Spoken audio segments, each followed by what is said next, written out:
Σχετικά με το θέμα στο οποίο αφορούν οι παρακάτω παραγγελίες μου, δεν μπορώ να σας επενέσω.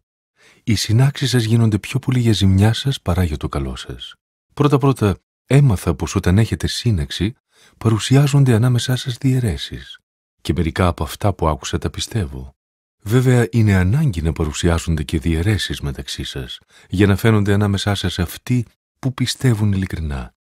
Ακούω λοιπόν πως όταν συναθρίζεστε, δεν τελείτε σωστά το δείπνο του Κυρίου, γιατί ο καθένας βιάζεται να φάει το δείπνο που έχει φέρει μαζί του, και έτσι άλλοι μένουν νηστικοί, ενώ άλλοι μεθάνε. Δεν έχετε τα σπίτια σας για να τρώτε εκεί και να πίνετε, ή καταφρονείτε την Εκκλησία του Θεού και κάνετε να νιώθουν ντροπή αυτοί που δεν έχουν τι να φάνε. Τι να σας πω, να σας επενέσω γι' αυτό? Όχι, δεν σας επενώ. Εγώ αυτό παρέλαβα από τον ίδιο τον Κύριο και αυτό σας παρέδωσα. Ο Κύριος Ιησούς, τη νύχτα που ήταν να παραδοθεί στους σταυρωτές του, πήρε ψωμί και αφού έκανε ευχαριστήρια προσευχή, το τεμάχισε και είπε: «Λάβετε και φάγετε. Αυτό είναι το σώμα μου που τεμαχίζεται για χάρη σας. Αυτό να κάνετε στην ανάμνησή μου».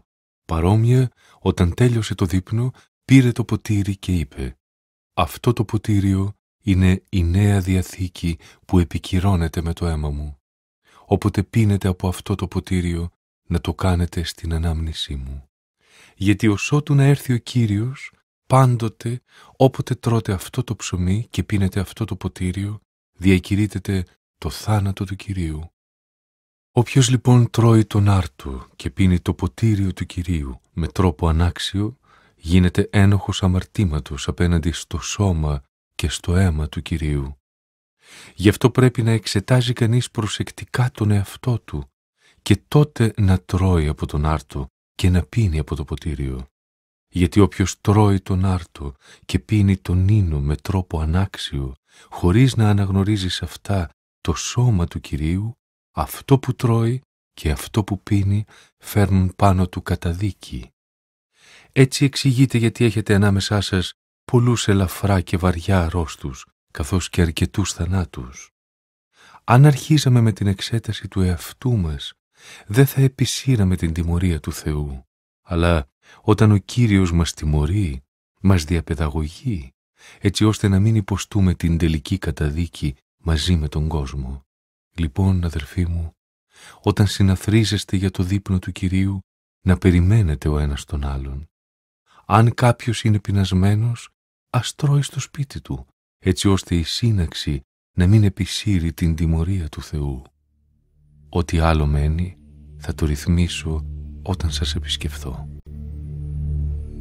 Του δείπνου σου του μυστικού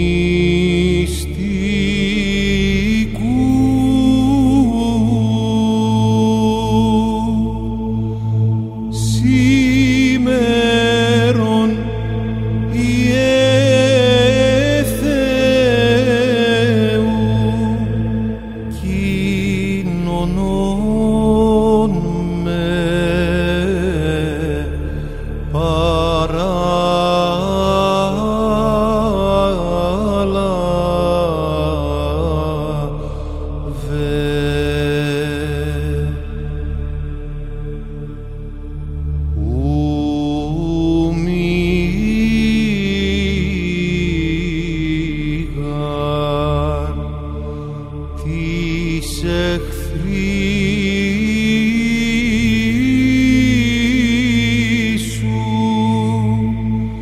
το μυστήριον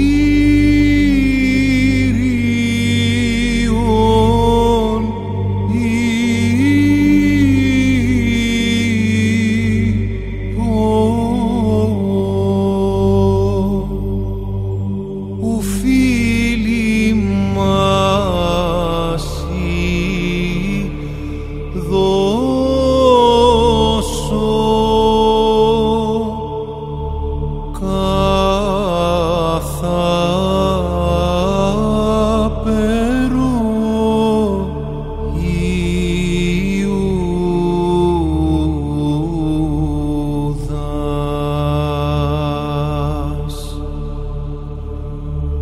καλός ο ληστής,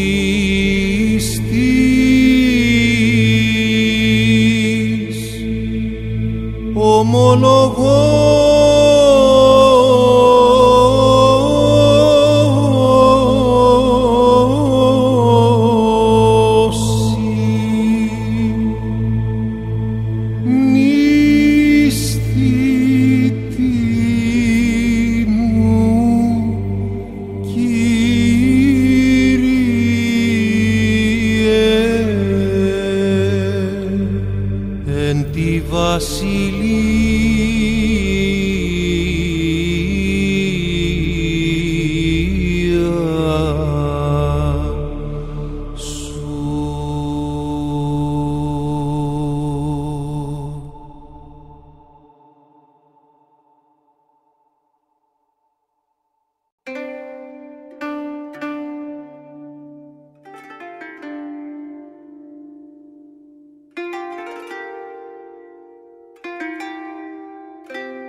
Έρχομαι τώρα στα χαρίσματα που χορηγεί το Άγιο Πνεύμα.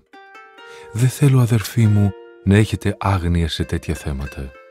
Ξέρετε πως όταν ακόμη ήσασταν ειδωλολάτρες, τα άφωνα είδωλα σας τραβούσαν σαν να σας έσπρωχνε σε αυτά μια μυστηριώδης δύναμη. Γι' αυτό θέλω να καταλάβετε πως όποιος μιλάει φωτισμένος από το Πνεύμα του Θεού, ποτέ δεν λέει «καταραμένος να είναι ο Ιησούς». Και κανείς εξάλλου δεν μπορεί να πει «Ο Ιησούς είναι ο Κύριος», παρά μόνο με τη φώτιση του Αγίου Πνεύματος. Υπάρχουν διάφορα είδη χαρισμάτων, αλλά είναι ένα και το ίδιο πνεύμα που τα χορηγεί. Υπάρχουν διάφορα είδη διακονιών, αλλά η ανάθεσή τους προέρχεται από ένα και τον ίδιο Κύριο. Και υπάρχουν διάφορα είδη δραστηριοτήτων, αλλά είναι ο ίδιος Θεός που τις θέτει σε ενέργεια όλες σε όλους. Στον καθένα δωρίζεται η φανέρωση του Αγίου Πνεύματος για το συμφέρον όλων. Στον ένα το Πνεύμα δίνει το χάρισμα να μιλάει με Θεία Σοφία, σε έναν άλλο το ίδιο Πνεύμα δίνει το χάρισμα να μιλάει με Θεία Γνώση. Σε άλλον το ίδιο Πνεύμα δίνει ξεχωριστή δύναμη πίστεως, σε άλλον το ίδιο αυτό Πνεύμα δίνει τη δύναμη της θεραπείας ασθενειών. Σε άλλον το Πνεύμα δίνει τη δύναμη να κάνει θαύματα, σε έναν άλλο το δώρο να μεταβιβάζει μηνύματα από το Θεό. Σε άλλον το δώρο να διακρίνει τα ψεύτικα πνεύματα από το αληθινό πνεύμα, σε άλλον τη δυνατότητα να λαλεί διάφορα είδη γλωσσών και σε άλλον την ικανότητα να εξηγεί αυτές τις γλώσσες. Και όλα αυτά είναι ενέργειες ενός και του αυτού πνεύματος που χορηγεί τα χαρίσματα όπως αυτό θέλει στον καθένα χωριστά.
Θεός τους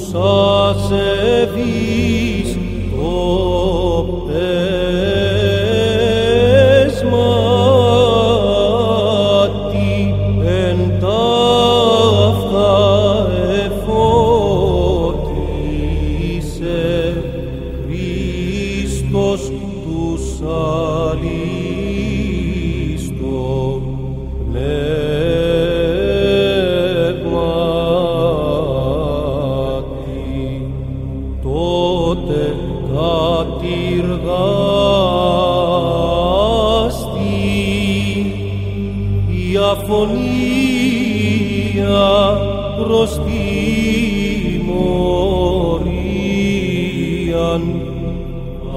άρτη καινουργείται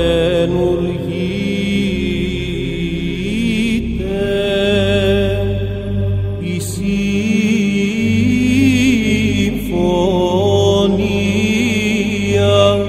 προς σωτηρία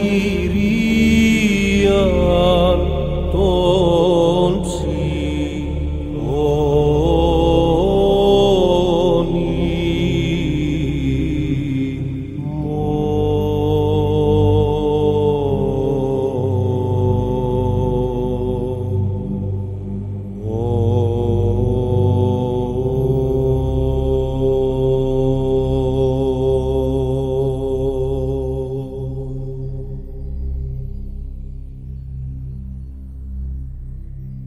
Ο Χριστός μοιάζει με το σώμα που ενώ είναι ένα έχει πολλά μέλη και όλα τα μέλη του ενός σώματος, αν και είναι πολλά, αποτελούν ένα σώμα. Και εμείς όλοι, είτε Ιουδαίοι είτε μη Ιουδαίοι, είτε δούλοι είτε ελεύθεροι, γίναμε με το βάπτισμα δια του ενός πνεύματος ένα σώμα και όλοι ποτιστήκαμε από ένα και το αυτό πνεύμα. Γιατί βέβαια το σώμα δεν αποτελείται από ένα μέλος, αλλά από πολλά. Αν έλεγε το πόδι «εγώ δεν είμαι χέρι, άρα δεν ανήκω στο σώμα», θα έπαβε με όλα τα αυτά να ανήκει στο σώμα. Και αν έλεγε το αυτί «εγώ δεν είμαι μάτι, άρα δεν ανήκω στο σώμα», θα έπαβε με όλα τα αυτά να ανήκει στο σώμα. Αν όλο το σώμα δεν ήταν παρά ένα μάτι, πώς θα μπορούσε κανείς να ακούσει? Αν όλο το σώμα δεν ήταν παρά ένα αυτί, πώς θα μπορούσαμε να οσφρανθούμε? Ο Θεός όμως τοποθέτησε στο σώμα το κάθε ένα από τα μέλη όπως Αυτός θέλησε. Αν όλα ήταν ένα μονάχα μέλος, θα υπήρχε πουθενά το σώμα. Ενώ τώρα υπάρχουν πολλά μέλη, αλλά ένα μόνο σώμα. Και δεν μπορεί να πει το μάτι στο χέρι «εγώ δεν έχω την ανάγκη σου», ούτε το κεφάλι στα πόδια «δεν σας χρειάζομαι». Αντίθετα, τα μέλη του σώματος που φαίνονται να είναι τα πιο αδύναμα, αυτά είναι τα πιο αναγκαία. Και εκείνα τα μέλη του σώματος που τα έχουμε σε λιγότερη υπόλοιψη, αυτά τα περιποιούμαστε περισσότερο. Και τα άλλα που δεν είναι παρουσιάσιμα, τα περιβάλλουμε με περισσή φροντίδα, που δεν τη χρειάζονται τα άλλα, τα παρουσιάσιμα μέλη. Ο Θεός συναρμολόγησε το σώμα δίνοντας μεγαλύτερη τιμή στα μέλη εκείνα που υστερούν, έτσι ώστε να μην υπάρχει πόλεμος μέσα στο σώμα, αλλά τα μέλη να φροντίζουν το ένα το άλλο. Πραγματικά, όταν υποφέρει ένα μέλος, συμπάσχουν όλα τα υπόλοιπα μέλη. Και όταν τιμάται ένα μέλος, χαίρονται μαζί του όλα τα υπόλοιπα μέλη. Αδέρφια μου, εσείς όλοι μαζί αποτελείτε το σώμα του Χριστού και είστε μέλη του ο καθένας σας χωριστά. Γι' αυτό στην Εκκλησία ο Θεός τοποθέτησε τον καθένα στην ορισμένη του θέση. Πρώτα έρχονται οι Απόστολοι, σε δεύτερη θέση οι προφήτες, σε τρίτη οι διδάσκαλοι και ακολουθούν οι θαυματουργοί, οι θεραπευτές, αυτοί που παραστέκονται στις ανάγκες, οι διαχειριστές, όσοι λαλούν διάφορα είδη γλωσσών. Δεν είναι όλοι Απόστολοι, ούτε όλοι προφήτες, ούτε όλοι διδάσκαλοι. Δεν είναι όλοι θαυματουργοί, ούτε όλοι θεραπευτές, ούτε όλοι λαλούν γλώσσες και ούτε όλοι ξέρουν πώς να τις εξηγούν. Ο ζήλος σας μάλιστα πρέπει να στρέφεται προς τα σημαντικότερα χαρίσματα. Σας δείχνω και έναν πολύ ανώτερο ακόμα δρόμο. την αγάπη.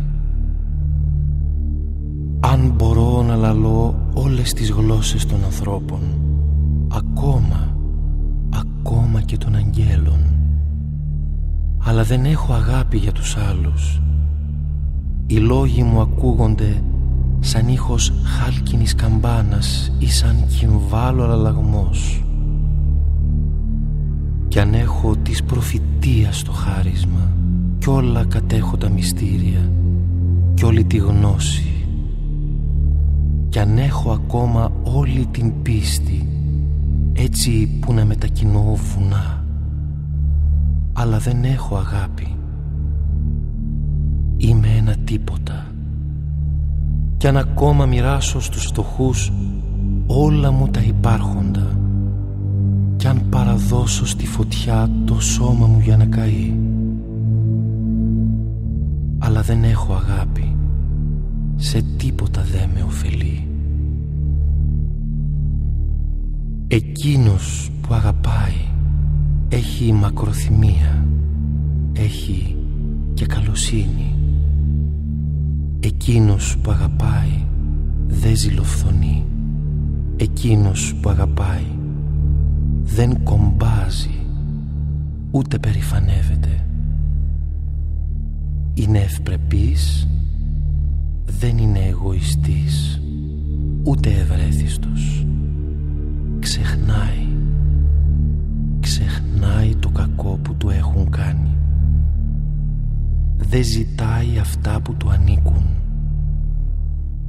Δεν χαίρεται για το στραβό που γίνεται, αλλά μετέχει στη χαρά για το σωστό.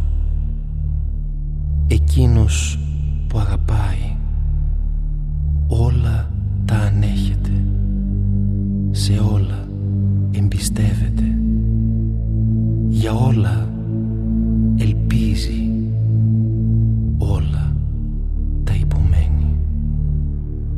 Ποτέ η αγάπη, ποτέ η αγάπη δεν θα πάψει να υπάρχει. Αδελφοί, ημίσεστε σώμα Χριστού και μέλη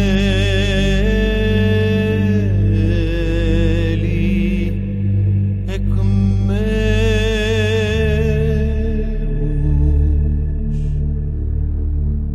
και ους μεν έθετο ο Θεός εν τη Εκκλησία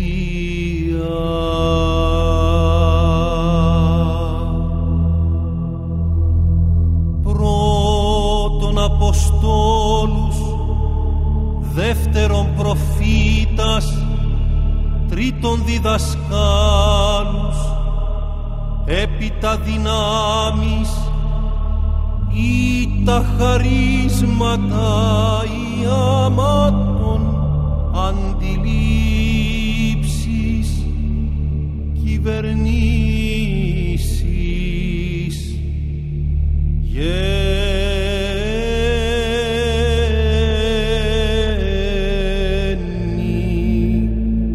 γλώσσων.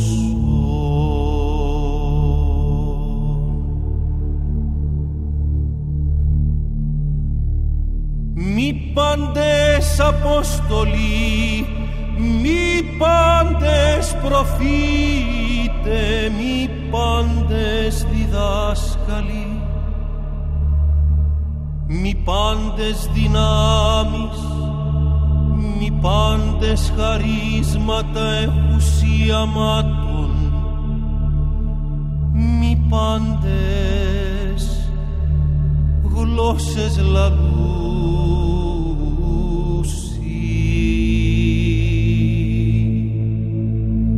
μη πάντες διερμηνεύουσι.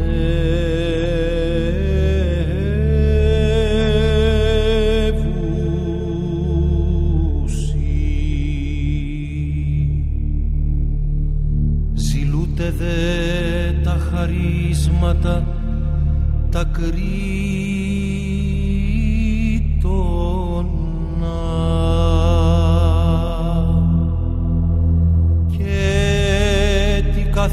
εμβολήν ημίν οδόν δείκνει μη.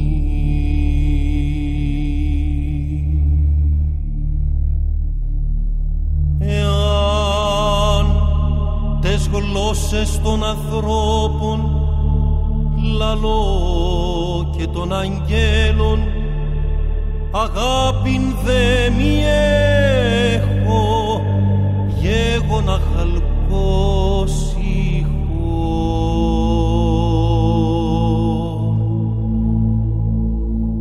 ή κύμβαλον αλαλάζω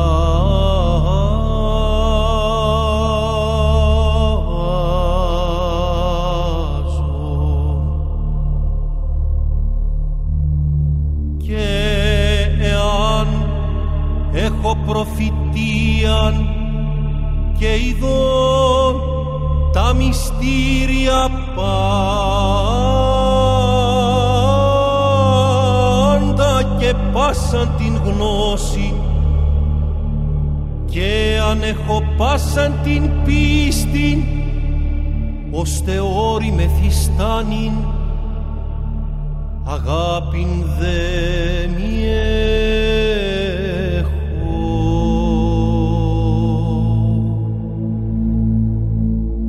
Ουδέν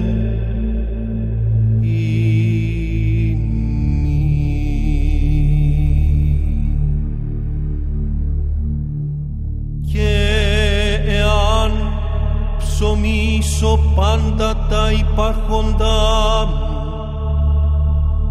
και εάν παραδώ το σώμα μου ή να καυθίσομαι αγάπην δε μη έχω.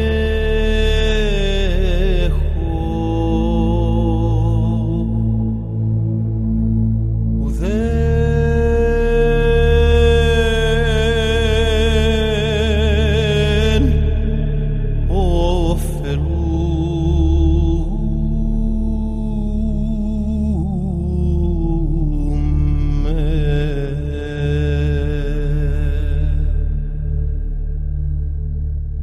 η αγάπη μακροθυμεί χριστεύεται, η αγάπη ουζηλεί, η αγάπη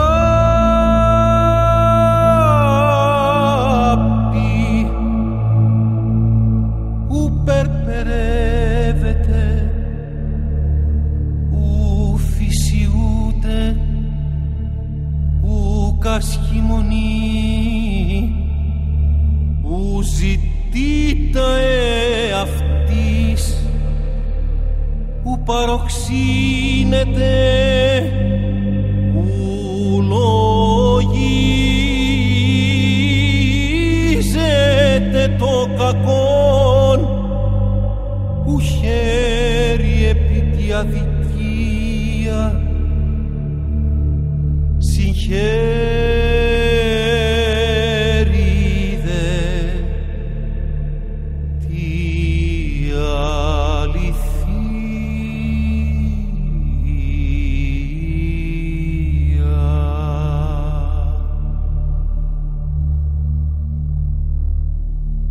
Πάντα στέχει, πάντα πιστεύει,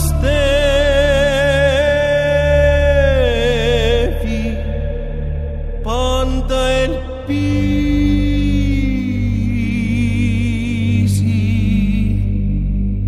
πάντα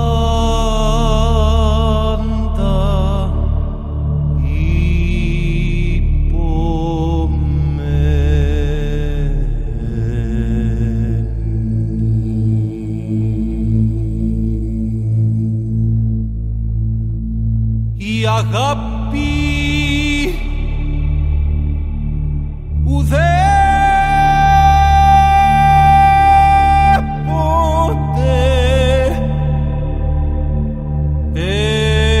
εκπίπτει.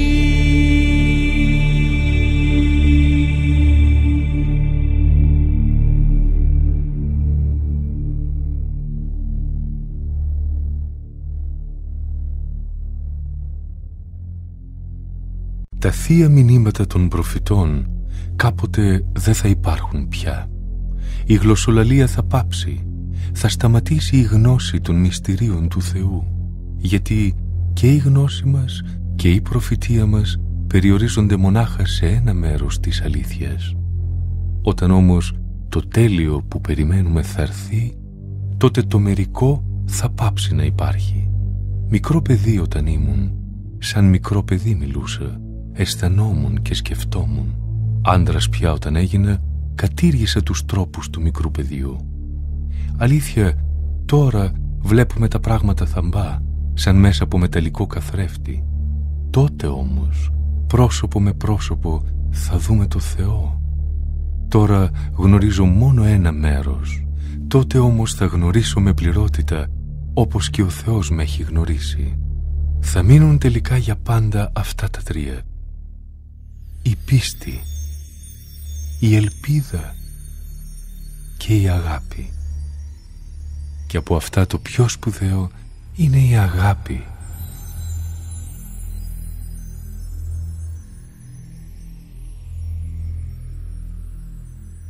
Να επιδιώκετε λοιπόν την αγάπη και να επιθυμείτε με ζήλο τα χαρίσματα του Αγίου Πνεύματος, ιδίως το χάρισμα της προφητείας, γιατί αυτός που λαλεί παράξενες γλώσσες δεν απευθύνεται στους ανθρώπους, αλλά στο Θεό. Κανείς δεν τον καταλαβαίνει, αλλά με τη δύναμη του Πνεύματος εκφράζει ακατάληπτες αλήθειες, ενώ αυτός που προφητεύει απευθύνεται στους ανθρώπους με λόγους οικοδομητικούς, προτρεπτικούς και παρηγορητικούς. Αυτός που λαλεί γλώσσες οικοδομεί μόνο τον εαυτό του, ενώ αυτός που μεταφέρει τα θεόσταλτα μηνύματα ενισχύει την πίστη όλης της Εκκλησίας. Θα επιθυμούσα όλοι σας να είχατε το χάρισμα της γλωσσολαλίας. Περισσότερο όμως θα επιθυμούσα να είχατε το χάρισμα της προφητείας. Αυτός που προφητεύει είναι ανώτερο σε χρησιμότητα από εκείνον που γλωσσολαλεί, εκτός αν αυτός, ο τελευταίος, εξηγεί κιόλας αυτά που λαλεί, ώστε η Εκκλησία να ενισχύεται στην πίστη της. Αν, αδερφοί μου, τώρα σας επισκεφθώ λαλώντας γλώσσες, σε τι θα ωφελήσω? Σε τίποτα, εκτός αν σας μεταδώσω με τα λόγια μου κάποια αποκάλυψη ή κάποια γνώση ή ένα μήνυμα από το Θεό ή κάποια διδασκαλία. Πάρτε για παράδειγμα τα μουσικά όργανα, όπως μια φλογέρα ή μια άρπα. Αν οι ήχοι τους δεν ξεχωρίζουν ο ένας από τον άλλον, πώς θα καταλάβει κανείς ποια μελωδία παίζει το καθένα? Κι αν η σάλπιγγα δεν ηχήσει το γνωστό σε όλους προσκλητήριο, ποιος θα ξεσηκωθεί για πόλεμο? Παρόμοια κι εσείς, αν δεν μιλήσετε με λόγια κατανοητά, πώς θα καταλάβουν οι άλλοι αυτό που λέτε? Θα είναι σαν να μιλάτε στον αέρα. Υπάρχουν στον κόσμο τόσες γλώσσες όσα και τα έθνη των ανθρώπων, και δεν υπάρχει έθνος χωρίς τη γλώσσα του. Όταν όμως δεν ξέρω τη σημασία της γλώσσας, για αυτόν που μου μιλάει, εγώ είμαι βάρβαρος, το ίδιο και εκείνος για μένα. Έτσι θα συμβεί και με εσάς. Αφού δείχνετε μεγάλο ζήλο για τα χαρίσματα του Πνεύματος, πρέπει να επιζητείτε να είστε πιο πλούσιοι σε εκείνα που οικοδομούν την Εκκλησία. Γι' αυτό όποιος γλωσσολαλεί, ας ζητάει στην προσευχή του και το χάρισμα να εξηγεί στους άλλους αυτά που λαλεί. Γιατί αν προσεύχομαι σε ακατανόητη γλώσσα, προσεύχεται το πνεύμα μου, ο νους μου όμως παραμένει αμέτωχος. Τι πρέπει λοιπόν να κάνω? Θα προσευχηθώ με το πνεύμα μου, θα προσευχηθώ όμως και με το νου μου. Θα ψάλω με το πνεύμα, θα ψάλω και με το νου.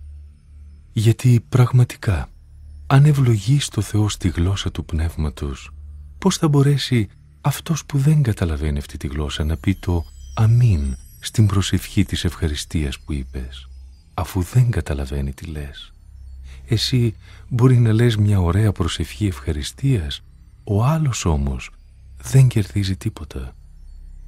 Ευχαριστώ το Θεό γιατί περισσότερο από όλους σας έχω το χάρισμα των γλωσσών, αλλά στην Εκκλησία προτιμώ να λέω 5 λόγια κατανοητά για να καθοδηγήσω και άλλους στην πίστη, παρά μοίρια λόγια που κανείς δεν θα τα καταλάβει. Αδερφοί, μη γίνεστε σαν παιδιά στο μυαλό. Να είστε σαν παιδιά ως προς την κακία, αλλά στο μυαλό να είστε όριμοι άνθρωποι. Στις Άγιες Γραφές λέει ο Κύριος: «Θα μιλήσω σε αυτό το λαό με ανθρώπους που λαλούν ξένες γλώσσες και με το στόμα ξένων, αλλά ούτε κι έτσι θα με ακούσουν». Η γλωσσολαλία λοιπόν είναι ένα σημείο που προορίζεται όχι για τους πιστούς, αλλά για τους απίστους, ενώ η προφητεία δεν απευθύνεται στους απίστους, αλλά στους πιστούς. Υποθέστε πως συναθρίζεται όλη η Εκκλησία και αρχίζουν όλοι να μιλούν γλώσσες. Αν μπουν μέσα στο χώρο της συναθρήσεως άσχετοι ή άπιστοι, δεν θα σας περάσουν για τρελούς? Αντίθετα, αν όλοι έχουν κάποιο μήνυμα του Θεού για την Εκκλησία και μπει στο χώρο της συναθρήσεως ένας άπιστος ή άσχετος, αυτά που θα ακούσει από όλους θα είναι έλεγχος, εξέταση και φανέρωση των κρυπτών της καρδιάς του. Τότε θα γονατίσει και θα προσκυνήσει το Θεό, διακηρύσσοντας ότι πραγματικά ο Θεός βρίσκεται ανάμεσά σας. Σε ποιο συμπέρασμα λοιπόν καταλήγουμε, αδερφοί? Όταν έχετε λατρευτική σύναξη, ό,τι έχει να πει ο καθένας, είτε ψαλμό, είτε διδασκαλία, είτε αποκάλυψη, είτε γλωσσολαλία, είτε εξήγηση του νοήματος των γλωσσών, όλα να γίνονται με σκοπό την οικοδομή της Εκκλησίας. Στην περίπτωση μάλιστα της γλωσσολαλίας, δεν πρέπει να λαλούν περισσότεροι από 2 ή το πολύ 3 με τη σειρά, ο ένας μετά τον άλλον, και κάποιος να εξηγεί αυτά που λένε. Αν δεν υπάρχει κάποιος με το χάρισμα να εξηγεί, τότε αυτός που λαλεί γλώσσες να σιωπά μέσα στην Εκκλησία και ας μιλάει μόνο μέσα του για τον εαυτό του και για το Θεό. Από τους προφήτες να μιλούν 2 ή 3, οι άλλοι να κρίνουν όσα υπόθηκαν. Αν αποκαλυφθεί ένα μήνυμα σε κάποιον που κάθεται την ώρα που ένας άλλος μιλάει, τότε ο προηγούμενος να σωπάσει. Μπορείτε όλοι, ο ένας μετά τον άλλον, να δίνετε τα μηνύματα που δέχεστε από το Θεό, ώστε όλοι να μαθαίνουν και όλοι να ενισχύονται. Γιατί αυτά τα μηνύματα μπορούν οι προφήτες να τα βάλουν σε τάξη. Ο Θεός δεν είναι Θεός ακαταστασίας, αλλά ειρήνης. Όπως συνηθίζεται σε όλες τις χριστιανικές εκκλησίες, οι γυναίκες οφείλουν στις συνάξεις να σιωπούν.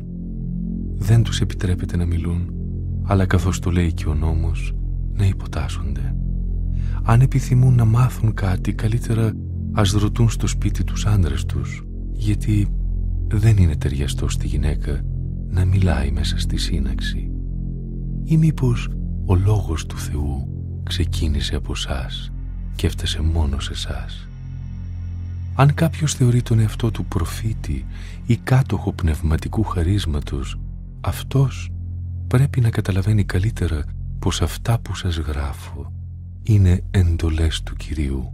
Όποιος το αγνοεί αυτό, ας το αγνοεί.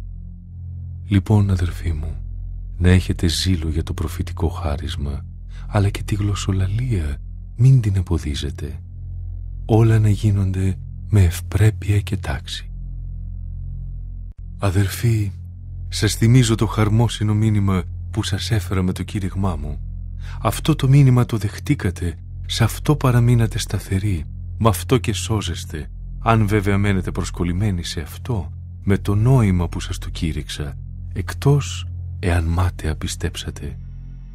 Σας παρέδωσα τη διδασκαλία που είχα και εγώ παραλάβει και που έχει πρωταρχική σημασία, ότι δηλαδή ο Χριστός πέθανε σύμφωνα με τις Γραφές για τις αμαρτίες μας, ότι ενταφιάστηκε και ότι σύμφωνα με τις Γραφές αναστήθηκε την 3η ημέρα και ότι εμφανίστηκε στον Κηφά, έπειτα στους 12, έπειτα εμφανίστηκε σε περισσότερους από 500 αδερφούς συγχρόνως, από τους οποίους μερικοί πέθαναν, οι περισσότεροι όμως είναι ακόμα στη ζωή. Έπειτα εμφανίστηκε στον Ιάκωβο, έπειτα σε όλους τους Αποστόλους. Τελευταία από όλους εμφανίστηκε και σε μένα, σαν σε έκτρωμα, γιατί εγώ πραγματικά είμαι ο τελευταίος ανάμεσα σε όλους τους Αποστόλους. Εγώ δεν είμαι άξιος ούτε να ονομάζομαι Απόστολος, γιατί καταδίωξα την Εκκλησία του Θεού. Με τη χάρη όμως του Θεού έγινα αυτό που έγινα. Και αυτή η χάρη προς εμένα δεν υπήρξε άκαρπη. Εργάστηκα περισσότερο από όλους τους Αποστόλους. Όχι βέβαια εγώ, αλλά η χάρη του Θεού που με συνοδεύει. Είτε εγώ λοιπόν, είτε εκείνοι, αυτά κηρύττουμε και αυτά πιστέψατε. Αναστήτω ο Θεός και διασκορπιστήτωσαν οι εχθροί αυτού και φυγέτωσαν από προσώπου αυτού οι μισούντες αυτών. Πάσχα ιερών ημιν σήμερον αναδεδείκτε, Πάσχα γένων Αγίων, Πάσχα μυστικών, Πάσχα πανσεβασμίων, Πάσχα Χριστός ο λύτρωτης, Πάσχα μόμον, Πάσχα μέγα,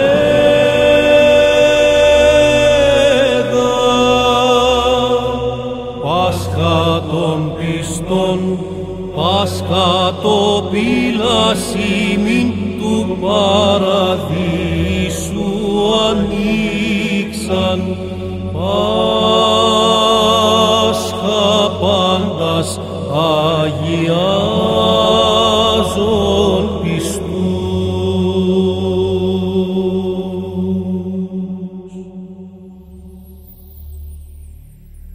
Αν όμως κηρύττουμε ότι ο Χριστός έχει αναστηθεί, πώς μερικοί ανάμεσά σας ισχυρίζονται ότι δεν υπάρχει Ανάσταση νεκρών? Αν δεν υπάρχει Ανάσταση νεκρών, τότε ούτε ο Χριστός έχει αναστηθεί. Και αν ο Χριστός δεν έχει αναστηθεί, τότε το κήρυγμά μας είναι χωρίς νόημα, το ίδιο και η πίστη σας.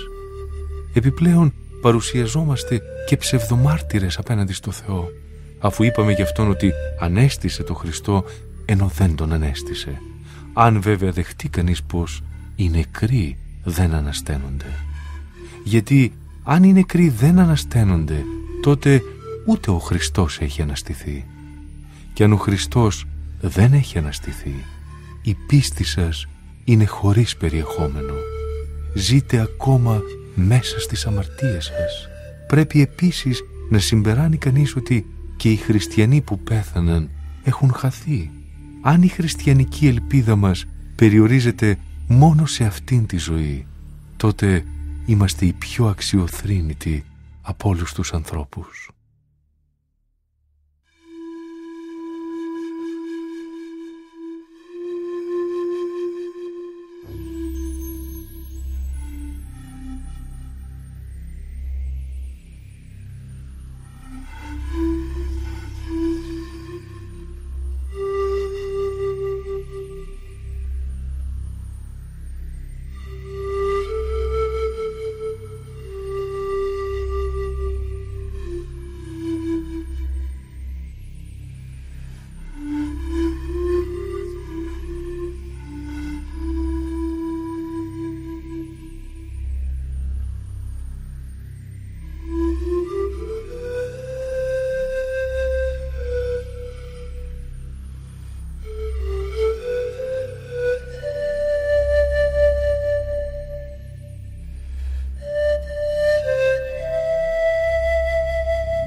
κατοικώναν Θεού πλαστήσαν ημίν ωραιότητα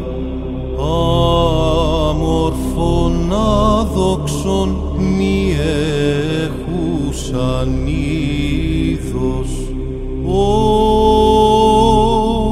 του θαύματος τι το περί ημάς τούτο γέγονεν μυστηρίων πως παρεδόθημεν τη φθορά και συνεζεύθημεν το θανάτο όντως Θεού προστάξιος γεγράπτε του παρέχοντος το μεταστάντη την ανάπαυση.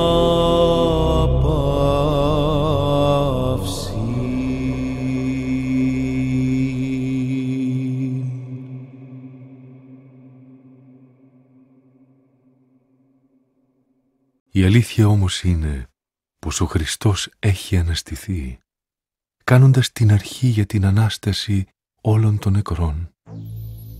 Γιατί όπως ο θάνατος ήρθε στον κόσμο από έναν άνθρωπο, έτσι από έναν άνθρωπο ήρθε και η Ανάσταση των νεκρών. Όπως πεθαίνουν όλοι εξαιτίας της συγγένειας με τον Αδάμ, έτσι χάρη στη συγγένεια με τον Χριστό όλοι θα ξαναπάρουν ζωή, ο καθένας με τη σειρά του. Πρώτος αναστήθηκε ο Χριστός, έπειτα θα αναστηθούν όσοι είναι δικοί του, την ημέρα της παρουσίας του. Ύστερα θα έρθει το τέλος, όταν ο Χριστός, έχοντας καταργήσει κάθε αρχή και κάθε εξουσία και δύναμη, θα παραδώσει τη βασιλεία στο Θεό και Πατέρα. Γιατί ο ίδιος ο Χριστός πρέπει να βασιλεύει, ως ότου ο Θεός υποτάξει σε Αυτόν όλους τους εχθρούς. Ο τελευταίος εχθρός που θα συντριφθεί είναι ο θάνατος. Γιατί η Γραφή διακηρύττει, ο Θεός υπέταξε τα πάντα σε Αυτόν. Όταν όμως λέει ότι έχουν υποταχθεί σε Αυτόν τα πάντα, είναι φανερό ότι σε αυτό το πάντα δεν περιλαμβάνεται και ο Θεός που υπέταξε τα πάντα στο Χριστό. Όταν λοιπόν θα υποταχθούν σε Αυτόν τα πάντα, τότε και ο ίδιος ο Υιός θα υποταχθεί σε Αυτόν που έθεσε κάτω από την εξουσία Του τα πάντα. Έτσι ο Θεός θα βασιλέψει πλήρως πάνω σε όλα. Εμνίστην του προφήτου βόντος εγώ είμαι γη και σποδός και πάλιν κατενόησα εν της μνήμαση και είδοντα οστάτα γεγυμνωμένα και είπον άρα τίς εστι βασιλεύση στρατιώτης η πλούσιος η πένης η δίκαιος η αμαρτωλός αλλά αναπαύσον Κύριε μετά δικαίων των δούλων σου ως φιλάνθρωπος.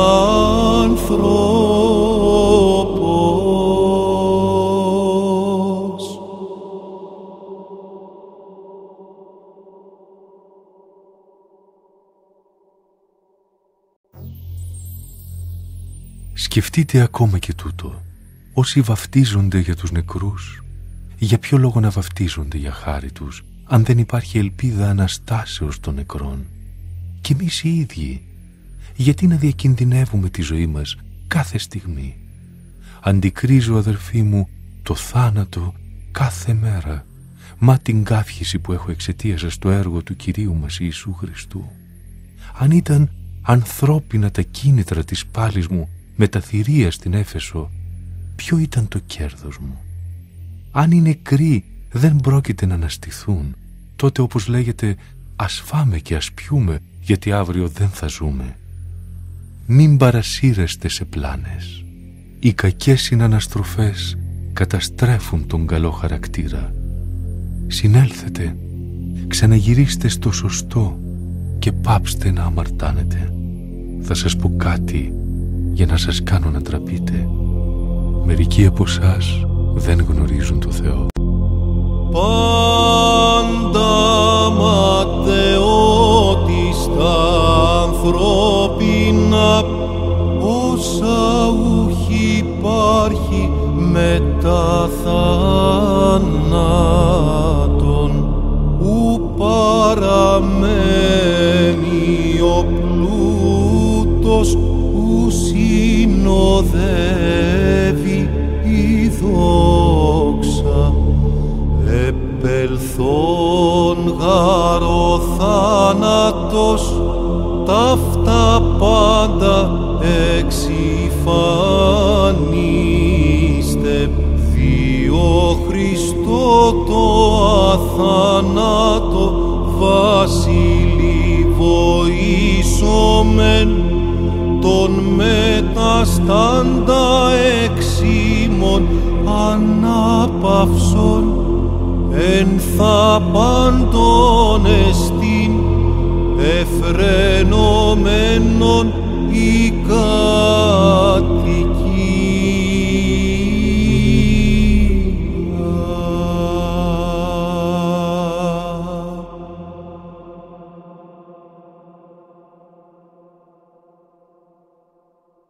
Αλλά ίσως ρωτήσει κάποιος, πώς ανασταίνονται οι νεκροί και με τι σώμα έρχονται ξανά στη ζωή?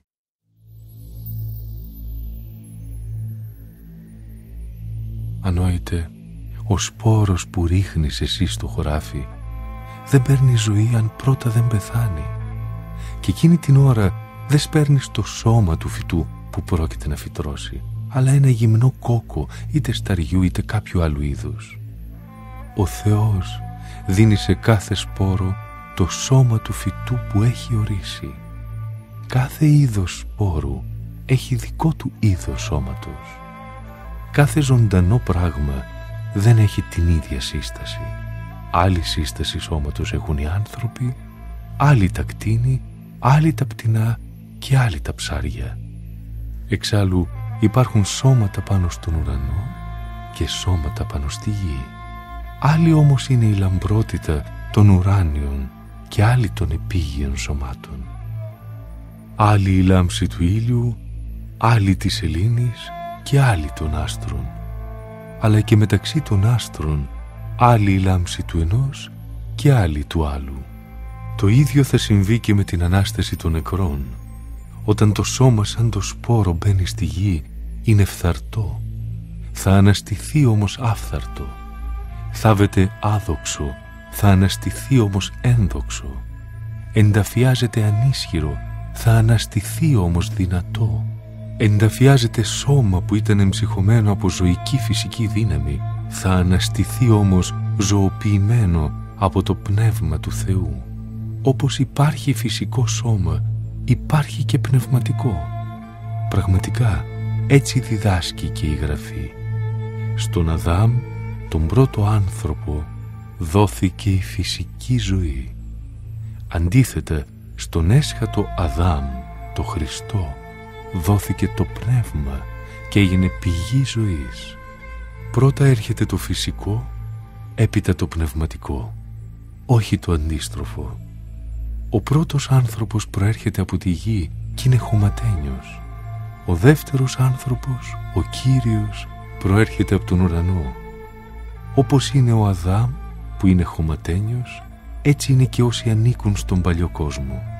Και ό,τι λογής είναι ο ουράνιος άνθρωπος, ο Χριστός, τέτοιας λογής είναι και όσοι περιμένουν τον ουράνιο κόσμο. Όπως τώρα είμαστε όμοιοι με τον άνθρωπο που πλάστηκε από γη, αργότερα θα μοιάσουμε με εκείνον που ήρθε από τον ουρανό. Να τι θέλω να πω, αδερφοί μου. Άνθρωποι από σάρκα και αίμα δεν μπορούν να πάρουν μέρος στη Βασιλεία του Θεού.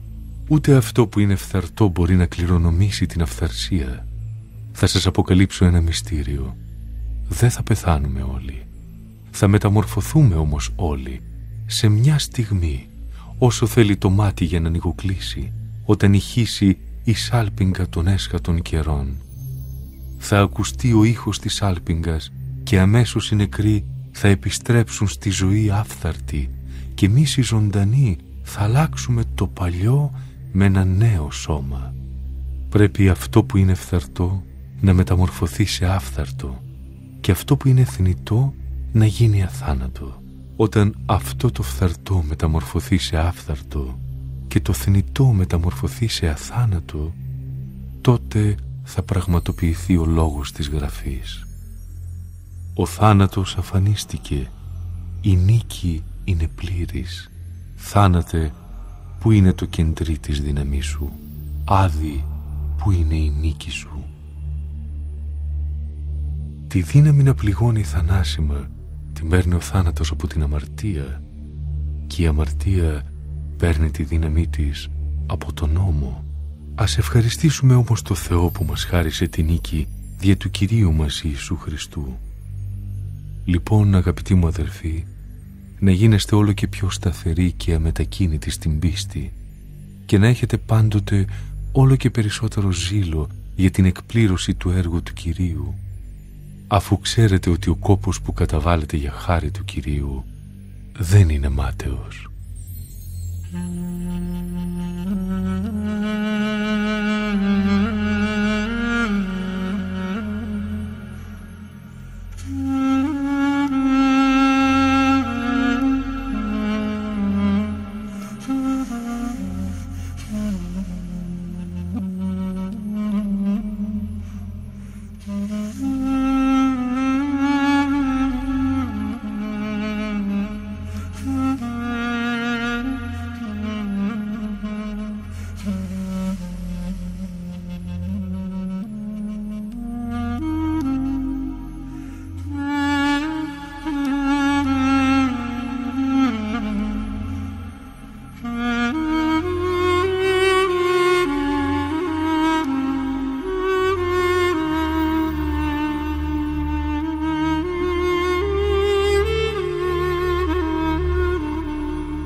Χριστός ανέστη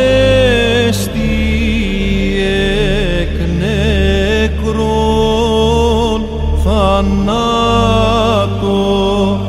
θανάτων πατήσας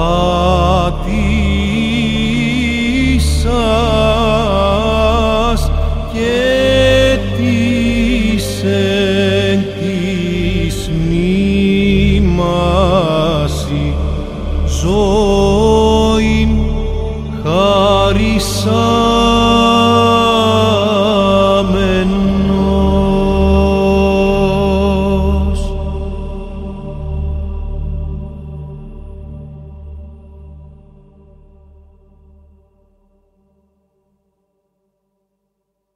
Σε εσάς θα έρθω όταν περάσω τη Μακεδονία γιατί σκοπεύω να περιοδεύσω τη Μακεδονία.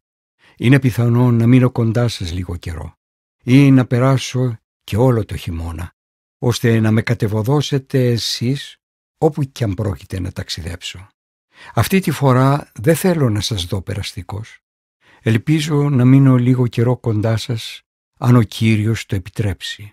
Στην Έφεσο θα παρατείνω τη διαμονή μου ως την Πεντηκοστή, γιατί εδώ παρουσιάστηκαν ευκαιρίες για μεγάλη και αποτελεσματική εργασία, αλλά και πολλοί αντίπαλοι που πρέπει να τους αντιμετωπίσω. Αν έρθει ο Τιμόθεος, προσέξτε να τον περιποιηθείτε, έτσι ώστε να νιώσει άνετα, γιατί κι αυτός εργάζεται για το έργο του Κυρίου όπως κι εγώ. Δεν πρέπει λοιπόν κανείς να τον περιφρονήσει. Βοηθήστε τον να συνεχίσει το ταξίδι του ειρηνικά για να έρθει σε μένα. Τον περιμένω εδώ με άλλους αδερφούς. Σχετικά με τον αδερφό Απολό, πολλές φορές τον πρότρεψα να έρθει σε εσάς μαζί με τους αδερφούς, αλλά με κανέναν τρόπο δεν θέλησε να έρθει τώρα. Θα έρθει όμως όταν του δοθεί ευκαιρία. Αγρυπνείτε. Μείνετε στέρεοι στην πίστη.